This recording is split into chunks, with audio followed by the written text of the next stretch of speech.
Hi வணக்கம். இன்றைக்கி ஒரு கார்டன் வீடியோ பார்க்கலாம். இதை என்னால் ஷார்ட்ஸில் கொண்டு வர முடியலைங்க, அதனால தான் வீடியோவாக அப்லோட் பண்ணியிருக்கேன்.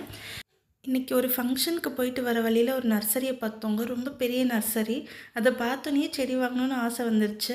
பட் உள்ளே போனதும் கொஞ்சம் கசப்பான அனுபவம். எதுவும் வாங்கலை, வந்துட்டோம். ஆனால் மனசுக்கு கொஞ்சம் கஷ்டமாக இருந்துச்சு.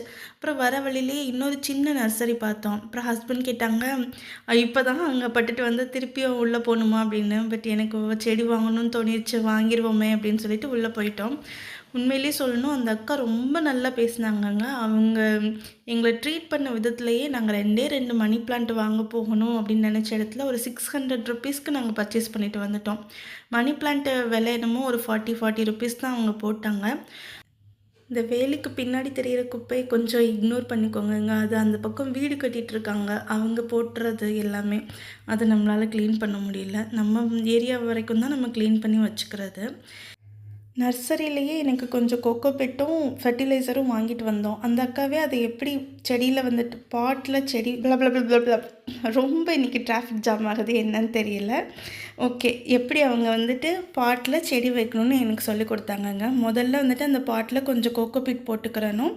அப்புறம் நம்மள்ட்ட இருக்கிற மண் கொஞ்சம், அப்புறம் வாங்கிட்டு வந்த செடி வந்துட்டு கொஞ்சம் நல்லா ஆழமாக போகிற அளவுக்கு உள்ளே வச்சுக்கிறணும். ஆழமானா ரொம்ப ஆழம் இல்லைங்க, கொஞ்சம் அந்த மேலே வந்துட்டு அவங்க கொடுத்த மண் வெளியில் தெரியாத அளவுக்கு நம்ம வச்சுக்கிறணும்.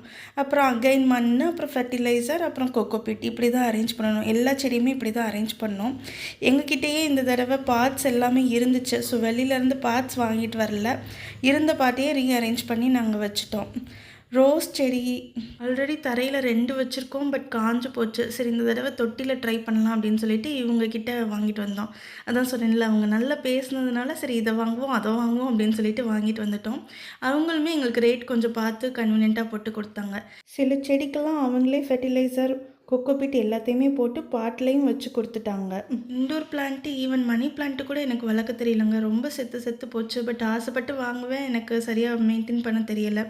இப்போ தான் டிப்ஸ் வந்துட்டு கரெக்டாக கேட்டிருக்கேன். மண் காயும் போது அந்த ஃபஸ்ட்டு ஒரு 1-2 இன்ச்சஸ்க்கு காஞ்சதுக்கப்புறம் தான் நம்ம தண்ணி ஊற்றணுமா. ஸோ ஓரளவுக்கு எல்லா செடியும் வெளியில் கொண்டு வந்து அரேஞ்ச் பண்ணிட்டோம். இந்த துளசி செடி ஆல்ரெடி வீட்டில் இருந்தது தான், அதுவாக முளைச்சது. அதையுமே ஒரு தொட்டியில் வச்சுருக்கோம். அப்புறம் அந்த ரோஸ் 50 ருபீஸு, தென் ஓமவல்லி அது 30 ருபீஸு, வெத்தலை கொடியும் வாங்கியிருந்தோம், அது ஒரு 50 ருபீஸ்க்கு வந்துச்சு. மணி பிளான்ட் ஆல்ரெடி சொன்னேன், ஈச் 40 ருபீஸு. இந்த ஒரு மணி பிளான்ட் வச்சுருக்கிற குட்டி பாட் வந்துட்டு எனக்கு காம்ப்ளிமெண்ட்ரியாக கொடுத்தாங்க. இந்த 2 ப்ளூ கலர் பாட்டில் இருக்கிற செடியுமே அவங்களே எனக்கு இதிலேயே வச்சு கொடுத்துட்டாங்க.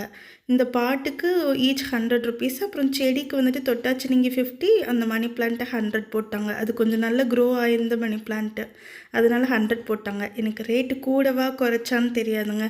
அவங்களும் சாட்டிஸ்ஃபைட், நாங்களும் சாட்டிஸ்ஃபைட். ஓகே, பாய்.